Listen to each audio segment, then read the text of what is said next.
왔는데 아이들 조금 시끄럽게 해도 괜찮습니다. 너무 잡지 마시고 편안하게 좀 있게 해주세요.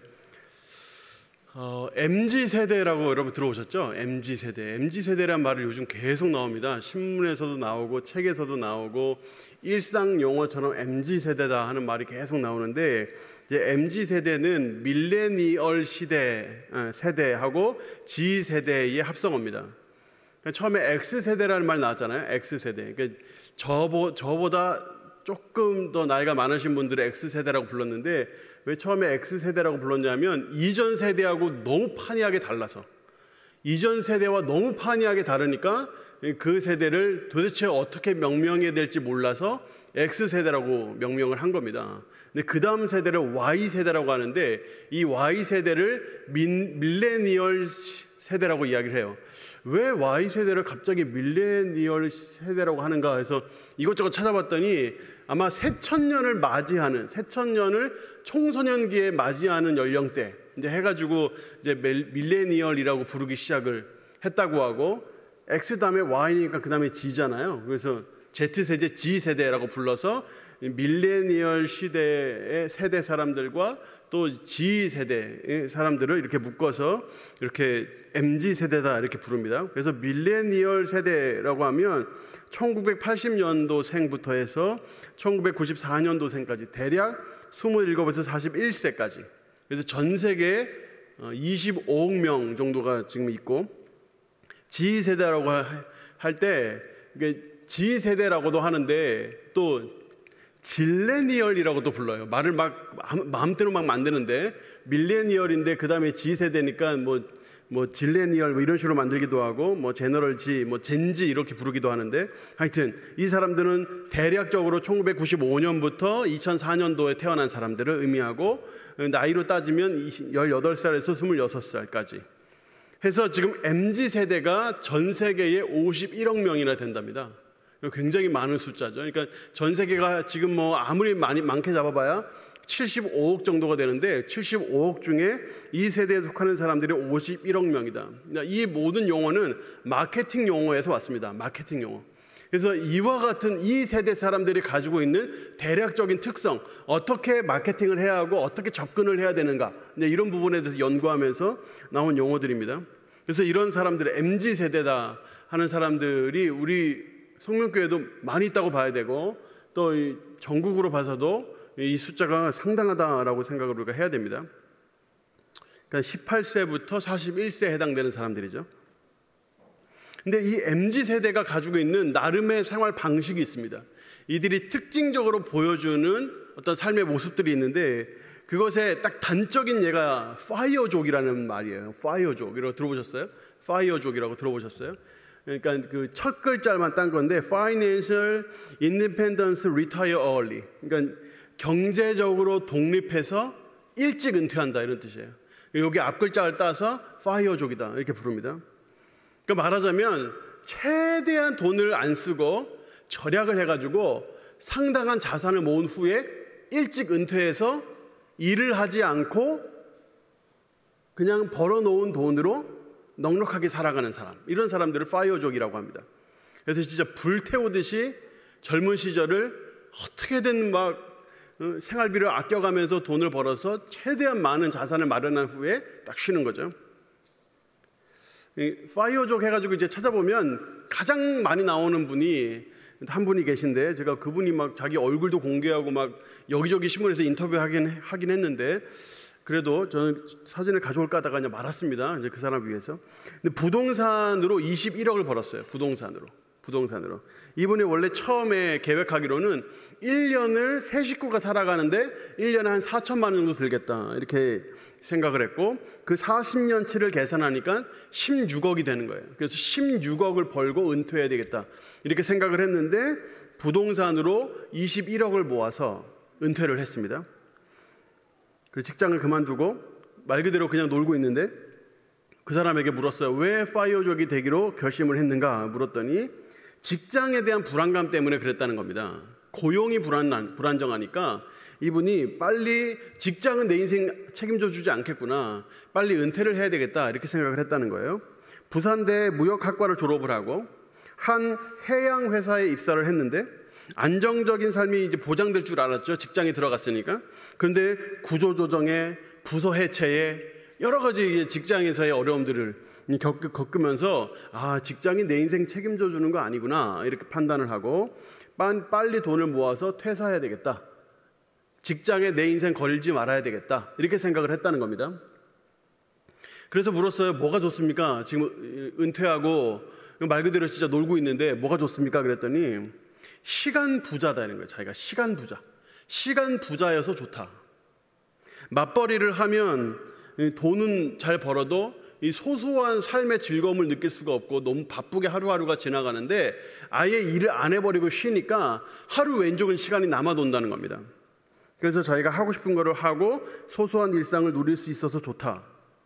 그래서 이런 삶을 추구하는 사람들의 어떤 전체적인 삶의 방향은 개인의 행복입니다. 개인의 행복.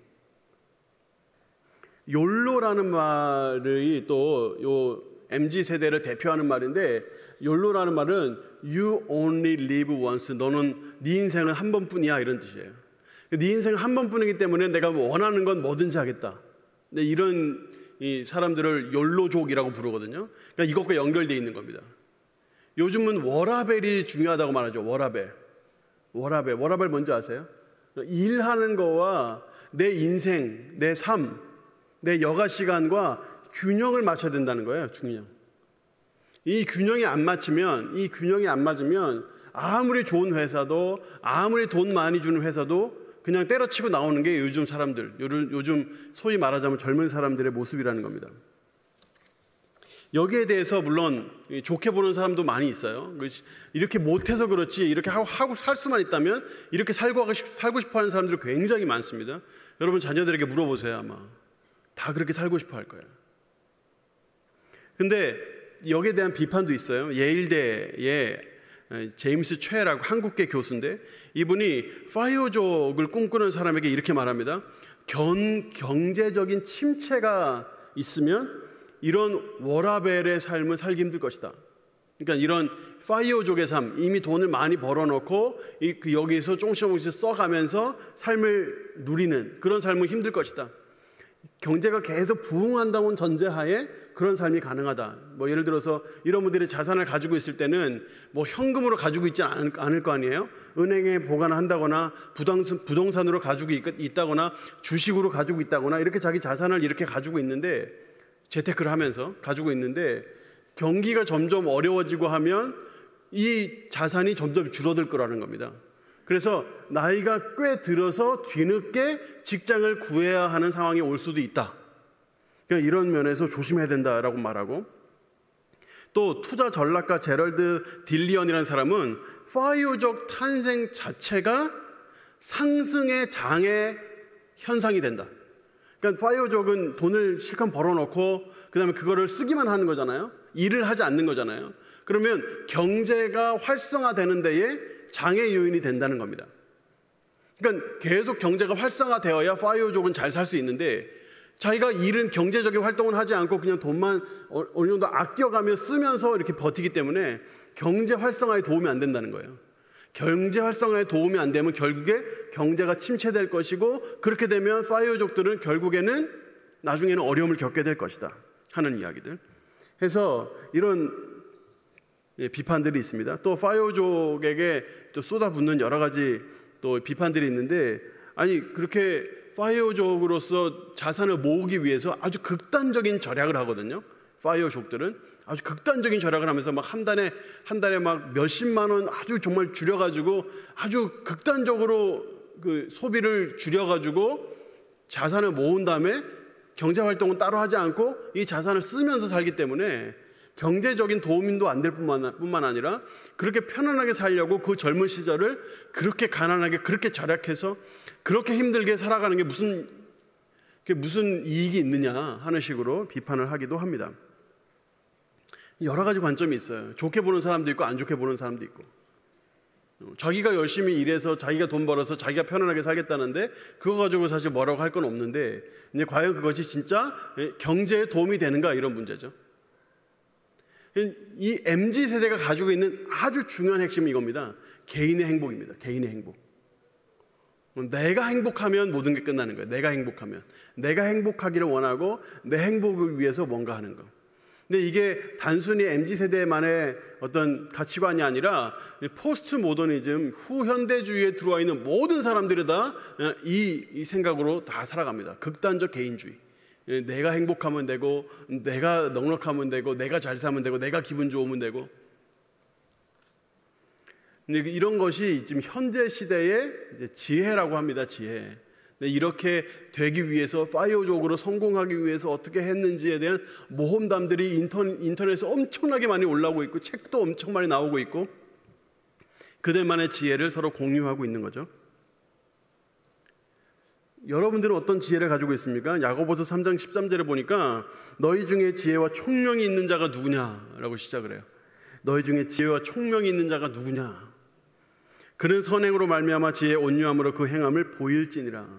자, 여기서의 지혜는 지식은 머리로 아는 거잖아요. 지식을 삶에 적용해서 변화를 가져오는 것, 이걸 지혜라고 합니다.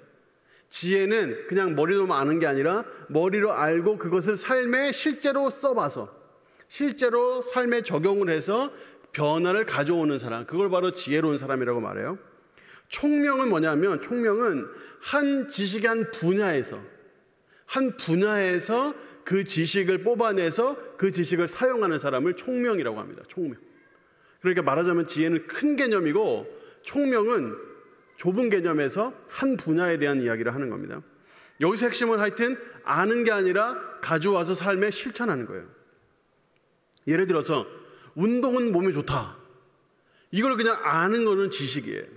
근데 운동이 몸에 좋다. 그러면 이거를 운동을 삶에 딱 적용해가지고 변화를 가져오는 거.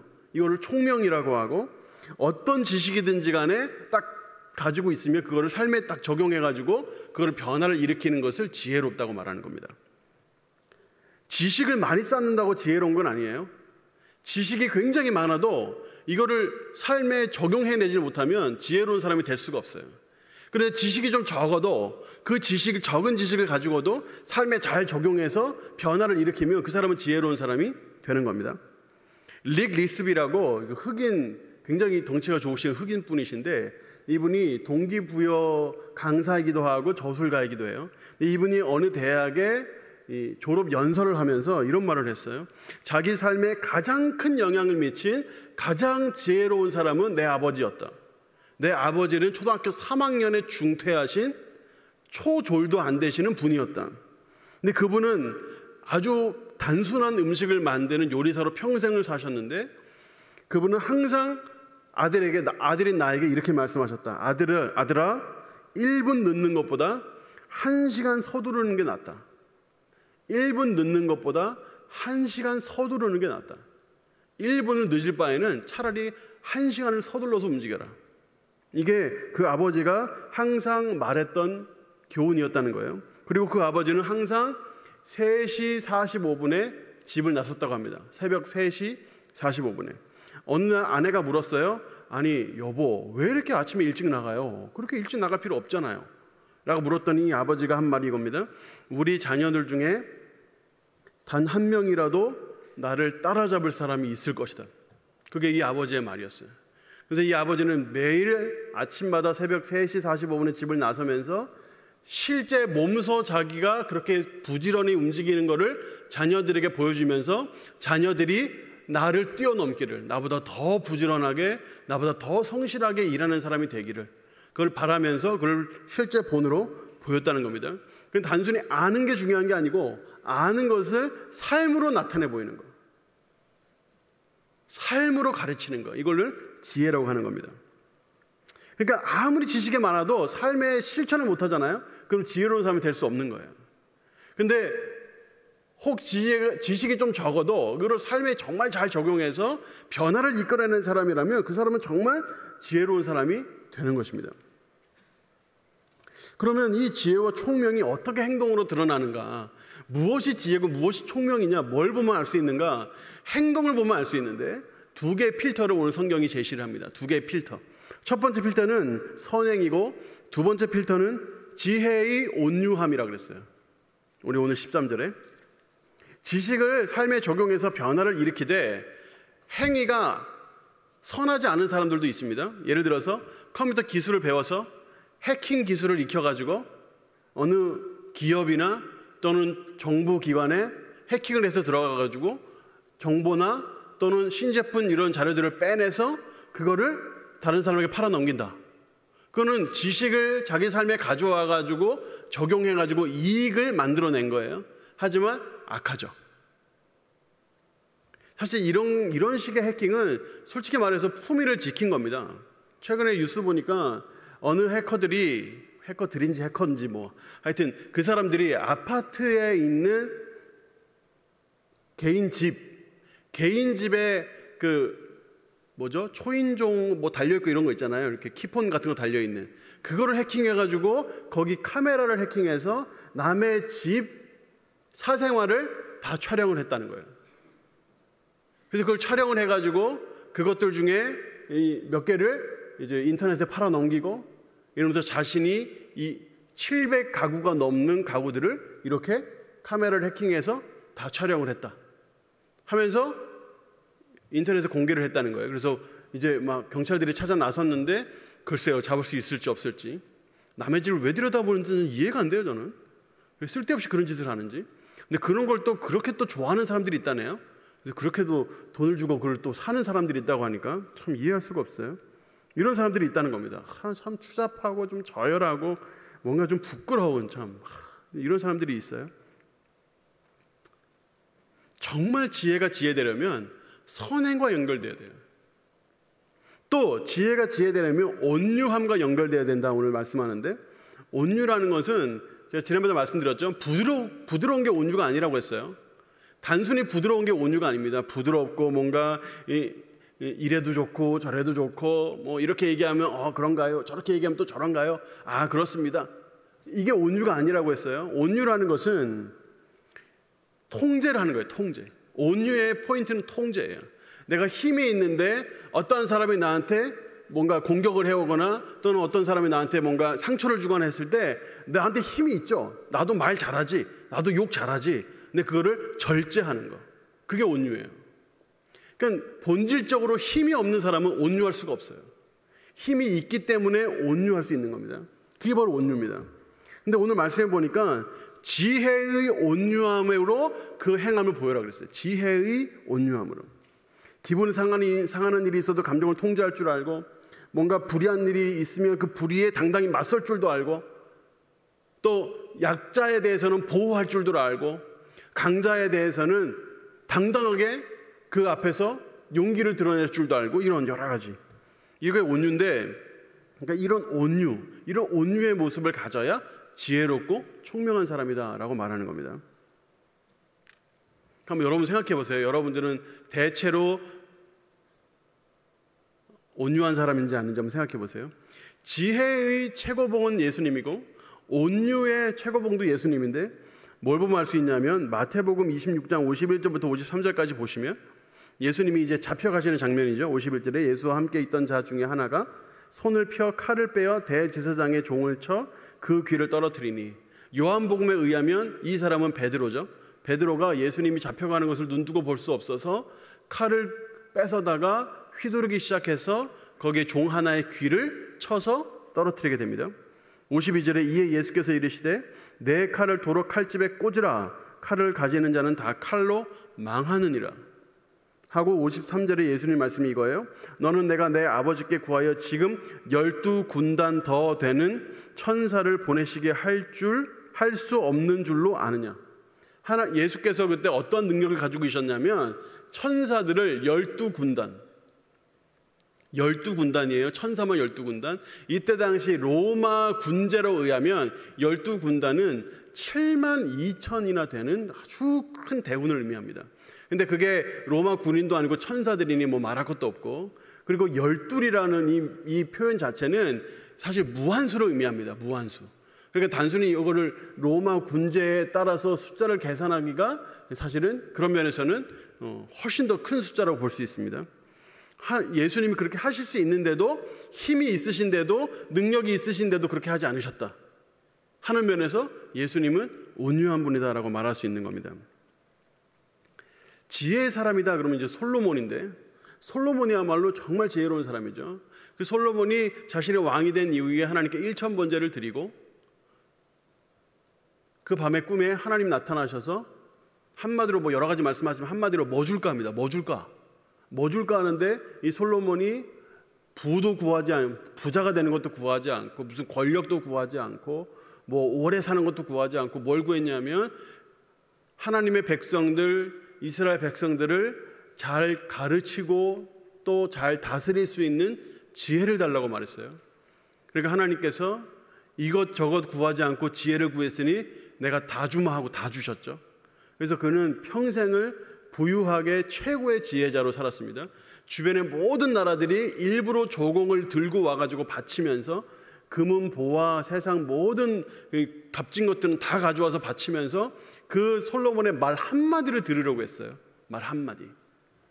그런데 나중에 이 솔로몬이 어떻게 됩니까? 그게 선행을 잃어버리고 온유함을 잃어버리고 자신의 힘을 남용하기 시작하는데 부인을 1,000명이나 두고 세상 모든 부를 다 누리면서 그렇게 살아가니까 그가 이후에 자신의 삶에 대해서 전도서 1장 2절 3절에 이렇게 말했습니다.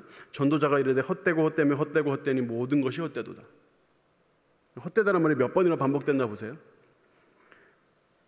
솔로몬이 이 말이 이 단어 하나의 의미를 몰라서 4번이나 반복한 게 아니에요. 정말 자기 삶을 돌아봤을 때 얼마나 헛된지를 그렇게 노래한 것입니다. 그럼 3절에 해 아래에서 수고하는 모든 수고가 사람에게 무엇이 유익한가? 아무것도 유익하지 않다. 마치 바람을 잡으려는 것과 같다. 이렇게 노래를 했죠. 그럼 지혜입니다. 지혜. 하나님께서는 우리에게 지혜롭기를 원하시고 지혜롭게 살기를 원하시고 또 지혜를 주십니다. 이 지혜를 잘 활용하고 잘 사용하는 사람이 있는 반면에 어떤 사람들은 이 지혜를 헌신짝처럼 버리는 사람들이 있어요. 그러면서 바로 다음 절에 야고보는 세상 지혜에 대해서 말합니다. 세상 지혜에 대해서 이렇게 말해요. 야고보서 3장 14절에 보면 그러나 너희 마음속에 독한 시기와 다툼이 있으면 자랑하지 말라. 진리를 거스를 거짓말하지 말라. 여기 보면 독한 시기와 다툼이 있다 그랬어요. 자, 이 용어 자체가 사실 어려워요. 이게 독한 시기 그러면 이제 시기가 가져다주는 어떤 질투고 어떤 이런 거에 대한 그런 우리 단어에 대한 의식이 있잖아요. 그리고 다툼이라는 것도 싸운다 이런 의미가 있는데 사실은 이 시기와 다툼이라는 이 원래 이 헬라어 용어를 보면 좀 다릅니다. 시기는 나의 세계를 위협하는 모든 대상들을 향한 질투예요. 그러니까 자기 세계가 이렇게 딱 그려져 있어서 이 세계에 누구도 침범하지 못하게 하는 거. 이거를 시기라고 여기 성경이 표현을 했어요. 시기. 그러니까 내 나름대로의 이 세계를 딱 만들어 놓고 이 세계에 침범하는 누군가 또 이 세계를 무너뜨리는 어떤 누군가가 이 세계를 건드리기만 하면 거기에 대해서 딱 공격적인 반응을 하는 거. 이걸 시기라고 하고 다툼은 이기적인 야망, 내가 이루고자 하는 것을 이루는 데 있어서 가지는 경쟁심 또는 적대감 또는 분파의식 이런 걸 얘기합니다. 그래서 내가 그 일을 이루기 위해서 내 어떤 이기적인 야망을 이루기 위해서는 어떤 사람과도 대적할 수 있고 또 끼리끼리 분파를 만들어서 우리끼리 안에 이런 어떤 자기들끼리의 분파를 만들어서 사람들하고 화합하지 않는 한마디로 개인 중심의 생각과 삶을 의미합니다. 개인의 행복이 제일 중요하고 개인이 누리는 세상의 어떠함 이게 중요해서 누구에게도 간섭받지 않으려고 하는 태도. 제가 대구에 와서 그 수시로 듣는 말이 뭐냐면 대구에서 목회하기 힘들죠 이런 말을 많이 들어요. 대구가 목회하기 힘든 곳이라고 소문이 난 거 아세요? 저는 그걸 실제로 잘 못 느끼거든요. 근데 제가 여기 대구 오면서부터 거의 연중 행사처럼 매년마다 한 번씩 이런 얘기를 들어요. 대구가 목회하기 힘들다 이런 얘기를 들어요. 저는 사실 많이 못 느끼겠는데 목회하면 뭐 다 힘들지 어디 가나 그죠? 근데 뭐 대구만 힘들겠어요? 다 힘든데 뭐 이런 농담도 있다 하잖아요. 그 뭐 서커스에 코끼리가 이렇게 있는데 이 코끼리를 울리는 사람에게 큰 상을 줍니다. 그런데 사람들이 어떻게 막 우기려고 막 그랬는데 어떻게든 울리려고 막 애를 썼는데 안 되는 거예요. 근데 어느 한 사람이 이렇게 코끼리한테 가가지고 귀에다가 속닥속닥 무슨 얘기를 하니까 그 코끼리가 막 펑펑 울었다는 거 아니에요. 그래서 그 코끼리 주인이 뭐라고 했길래 코끼리가 이렇게 울었냐 그랬더니 대구에 가서 목회하라 그랬다고 이렇게 울었다고 그러잖아요. 그런 이야기 있잖아요. 말도 안 되는 이야기죠 사실. 근데 대구 목회하기 힘들지 않은데 그죠? 하여튼 그런 얘기가 돌아요. 근데 대구에서 사역하다가도 떠나는 사람들 중에 그런 얘기하는 사람들이 있습니다. 제가 최근에 그런 얘기 들었어요. 어느 사역자가 대구 지역에서 사역을 하다가 이제 타 지역으로 가면서 그 어느 청년에게 이렇게 말했대요. 대구는 소망이 없다. 나랑 같이 올라가자. 내가 너 키워줄게. 이렇게 얘기했다는 거예요. 그래서 한 청년을 뭐 다른 데 데려가서 키워준다 하는 거는 오케이. 그럼 그럴 수 있어요. 좋은 기회를 제공한다고 봤을 때 그럴 수 있어요. 근데 꼭 그 앞에 그 말을 했어야 됐나 하는 생각에 솔직히 좀 화가 나더라고요. 모든 사람이 대구를 좋아할 필요는 없어요. 그렇죠. 대구 싫어하는 사람이 있을 수 있어요. 저도 이제 서울 사람이긴 하지만 때때로 저도 모르게 서울은 사람 살 데가 못 돼. 제가 이런 얘기 하거든요 한 번씩. 주차 힘들죠. 차 갖고 다니면 1시간 이상은 항상 걸리죠. 뭐 어디를 가려고 해도 하여튼 사람 말이 쉽지 않잖아요. 근데 그렇게 생각하면 대구처럼 사실 공기 좋죠. 있을 거 다 있죠. 때로는 주차 아무데나 해도 또 괜찮은 그런 데도 있고. 근데 그런 면이 있어요. 대구 편한 면이 있거든요. 그래서 저는 대구 참 좋은데 저는 서울 별로 안 좋아하거든요. 그러니까 누구나 다 대구를 다 좋아할 필요는 없어요. 근데 꼭 그 얘기를 했어야 됐나 하는 생각이 이제 드는 거죠. 자기의 어떤 소감이 있을 수 있어요. 자기가 대구 지역을 떠나면서 자기가 가진 소감이 있을 수 있거든요. 그 소감을 상대방에게 아무 배려 없이 그냥 쏟아내는 거, 이거를 오늘 성경적 용어로 말하자면 시기와 다툼이 있는 사람이라는 겁니다. 자기 개인적인 어떤 생각이나 소감이 딱 휩싸여서 다른 사람에 대한 배려 없이 그냥 내뱉는 말, 이런 것들이 바로 시기요 다툼이라는 겁니다. 이런 모델의 대체로 특징이 이거예요. 자기 생각이 뚜렷하고 자기 세계가 지나치게 뚜렷해요. 다른 사람의 말을 잘 듣질 않아요. 받아들이질 않아요. 오로지 자기 주관이 너무 뚜렷해서. 그래서 이런 사람들은 또 신기하게 자기 자랑을 엄청 많이 해요. 근데 제가 오늘 성경 딱 보니까 14절에 보니까 독한 시기와 다툼이 있으면 자랑하지 말래요. 진리를 거슬려 거짓말하지 말래요. 이게 탁 맞아 떨어지는 거예요. 그런데 이거 여러분 남의 이야기가 아니에요. 나도 그럴 수 있어요. 나도 내가 나만의 세계에 딱 갇혀 있으면 나도 모르는 사이에 시기와 다툼에 개인주의적인 사람이 돼버리고, 그 사람은 자신이 잘한 일에 대해서는 열심히 자랑을 하는데 그 자랑이 결국엔 진리를 거스르는 결과를 낳고 결국에 거짓말이 되기도 하고, 이런 사람이 나도 될 수 있어요. 나도 내가 너무 남의 얘기를 안 듣고 오로지 나만의 세계에 꽉 들어차 있으면 그럴 수 있습니다. 그래서 귀를 열어야 돼요. 귀를. 지혜로운 사람은 귀를 여는 사람이에요. 오랫동안 해왔기 때문에 계속 그렇게 하는 사람이 아니고, 지혜로운 사람은 귀를 열고 생각을 하고 상대방의 말이 옳지 않은지를 편견 없이 듣고 들은 대로 행할 줄 아는 사람, 그런 사람이 지혜로운 사람이에요. 그런데 이 세상의 지혜를 가진 사람들, 나만 내 세계 안에 갇혀 있는 사람들, 그런 사람은 오늘 성경에서 15절에 굉장히 세게 표현을 해요. 보세요. 이러한 지혜는, 방금 말한 시기와 다툼을 가진 그런 지혜예요. 이러한 지혜는 위로부터 내려온 것이 아니다. 이렇게 딱 단정지어요. 하나님이 주신 것이 아니다. 딱 단정짓고, 그럼 어디에서 왔냐? 땅 위에서 왔고 정욕에서 왔고 귀신의 것이라는 겁니다. 땅 위에서 왔다는 것은 세상적이라는 뜻이고 정욕적이라는 뜻이고 또 악령적인 것이라는 거예요. 귀신의 것이다. 이렇게 말하는 거예요. 누구에게나 욕심이 있죠. 정욕이 있어요. 누구에게나. 근데 욕심이 있는데 그 욕심을 부추기는 게 사회적 시스템입니다. 사회적 시스템에서 내 욕심을 계속 부추겨요. 그래서 그것이 결국 악령적인 것으로 나타나는 거죠. 진짜 지혜로운 사람은 내 생각도, 내가 가지고 있는 이 나만의 세계도 분명 세상적일 수 있고 정욕적일 수 있고 귀신적일 수 있다 하는 것을 염두에 두는 사람이에요. 그게 지혜로운 사람이에요. 내가 가진 세계도 그럴 수 있다. 아무리 그게 선해 보여도 그럴 수 있다.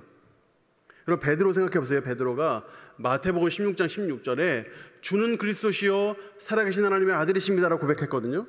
그런데 단 6절 뒤에 베드로가 예수님한테 이렇게 얘기했어요. 예수를 붙들고 항변하여 이르되 주여 그리 마옵소서 이 일이 결코 주께 미치지 아니하리이다. 뭐에 대해서요? 예수님 십자가에서 달리신다고 하니까 아니요, 예수님 십자가에 달리지 마세요. 그런 일은 절대 없을 겁니다 라고 말한 거예요. 여기에 대해서 예수님이 16장 23절에 아주 간단하게 이렇게 말했어요. 사탄아 내 뒤로 물러가라 그랬어요. 방금 예수님을 구주로 고백한 베드로, 그 고백 위에 교회를 세운다고 했고 그 교회는 음부의 권세가 무너뜨리지 못한다고까지 한 그 고백이 베드로의 입에서 나왔는데 바로 그 직후에 베드로에게 사탄아 내 뒤로 물러가라.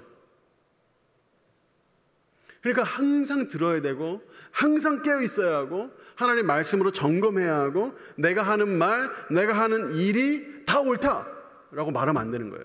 누구나. 세상 지혜의 결과가 어떠냐? 야고보서 3장 16절에 시기와 다툼이 있는 곳에는 혼란과 모든 악한 일이 있다.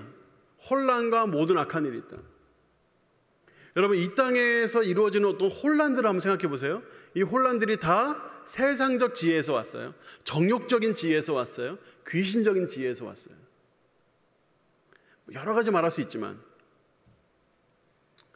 그리고 그래도 여러 가지를 이야기 안 하고 한 가지만 이야기하기도 좀 조심스럽지만 일단 한 가지 이야기하겠습니다. 의료계에서 각 병원들마다 외과 의사 찾기가 힘듭니다. 특히 응급수술이 많고 수술을 했을 때 살리지 못하는 경우가 많고 새벽이 됐든 밤이 됐든 낮이 됐든 수시로 터지는 응급 환자들이 많은 부서면 부서일수록 의사가 없어요. 그런데 어디에는 의사가 넘칠까요? 상대적으로 편한, 상대적으로 사람의 목숨을 크게 다루지 않는. 여러분 아시죠? 어느 과가 제일 똑똑한 사람들이 선점을 하죠? 피부과나 성형외과 쪽이죠. 돈은 많이 버는데 크게 위험 부담이 없는 과. 그렇죠. 이게 다 뭐 때문일까요? 개인주의적인 어떤 판단이나 지혜 때문이겠죠.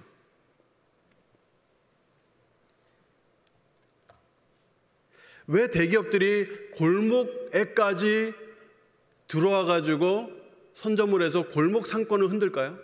왜 그럴까요? 그게 잘못된 겁니까? 아니면 옳은 겁니까? 자본주의 시대에서는, 자본주의 세상에서는 당연한 거죠. 경쟁이니까요. 자본주의 사회는 경쟁이니까 당연히 그렇게 할 수 있습니다. 그렇게 하는 게 시장 경제, 자유시장 경제 체제에서는 아무 문제가 안 돼요. 근데 그게 과연 옳은가는 생각해야 되죠. 이런 일이 계속 반복이 돼서 만약에 나라에서 이걸 규제하기 시작을 하고 이거를 또 이렇게 저렇게 해가지고 막기 시작을 하잖아요. 그러면 점차적으로 사회주의 쪽으로 가는 겁니다. 자유가 점점 사라지는 거죠. 지금 우리가 코로나 관련해서도 이런 이슈로 굉장히 많은 철학적 논의들이 있지 않습니까? 공공의 이익을 추구해야 되느냐 아니면 개인의 자유를 허용을 해야 되느냐, 이 문제에 대해서 항상 부딪히고 문제가 있고, 여기에 대해서도 오늘도 새로 방역 지침이 나왔는데 여기에 대한 또 비판들이 또 나오죠. 다 이런 싸움이죠. 다 잘못된 거 아니에요. 자본주의 사회에서 그렇게 할 수 있고 자유가 보장된 시장 경제 체제 안에서 그런 자율적인 그런 경쟁은 당연히 가능합니다. 그런데 단순히 개인의 이익을 추구하고 기업의 이익만을 추구해서 그런 식으로 잠식하듯이 해가면 전체적으로 나라의 경제는 약화됩니다. 다양성이 사라지고 획일화되기 시작하죠. 그렇게 되면 너무 개인적인 측면에서 경제를 대하다 보면 많은 대다수의 사람들이 부익부 빈익빈에 시달리게 되고 전체적으로 나라 전체가 힘들어질 수밖에 없는 겁니다. 규제를 너무 강화하면 그렇다고 사회주의적 체제로 갈 수도 있고 하기 때문에 이건 쉽게 말할 수 있는 문제가 아니에요. 그래서 여기에 대한 여러 가지 대안들이 나오는데 그 중에 한 가지가 창조적 자본주의입니다. 2005년이에요. 벌써 많이 지났네요. 15년 이상 지났네요. 2005년에 빌 게이츠가 다보스 포럼이라는 세계적인 포럼에서 기조연설을 하면서 창조적 자본주의라는 말을 했어요. 자본주의를 하되 창조적으로 해야 한다. 기업은 사회를 생각하고 또 더 많은 사람들을 생각해서 이익을 공유하는 방향으로 가야 된다. 그렇다고 해서 법적으로 규제하면 안 된다. 이런 식의 이야기들을 했습니다. 그러니까 다른 말이 복잡한 말을 했는데 다른 말이 아니라 이타적인 삶을 살아야 된다는 거예요. 이타적인 삶. 다른 사람을 생각을 하고 다른 세계에도 관심을 갖고 나만의 세계에서 갇혀있지 말고 넓게 사람들의 말을 들으며 살아야 된다. 이런 뜻입니다. 그게 바로 오늘 말씀이 우리에게 보여주는 하늘의 지혜입니다. 야고보서 3장 17절에 보니까 하늘의 지혜의 결과에 대해서 말합니다. 오늘 위로부터 난 이 지혜가 어떤 결과가 나느냐. 첫째, 성결하고 화평하고 관용하고 양순하고 긍휼과 선한 열매가 가득하고 편견과 거짓이 없다. 성결한다는 것은 이 문맥상 시기와 다툼이 없는 개인주의적인 때가 묻지 않은 그런 성결함을 말합니다. 순수한 의도로, 깨끗한 의도로 개인의 욕심을 어느 정도 배제한 상태, 그런 상태를 성결이라고 말하는 거예요. 화평은 평화죠. 평화. 혼자서 평화할 수 있습니까? 함께 평화하는 거죠. 함께 평화를 만드는 사람이 되라는 겁니다. 이게 바로 하늘의 지혜라는 거예요. 하늘의 지혜를 가지면 결국에 평화를 도모하게 된다는 겁니다.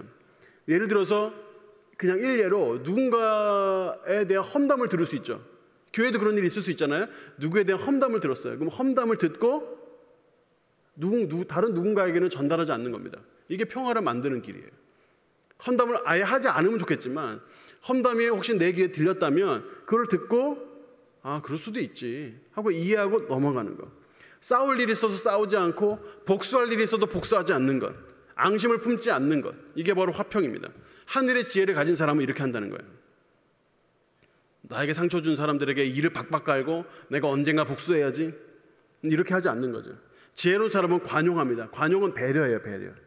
포용하고 마음에 안 드는 사람도 나랑 잘 맞지 않는 사람도 품어낼 줄 아는 큰 사람, 그게 바로 하늘의 지혜를 가진 사람이라는 겁니다.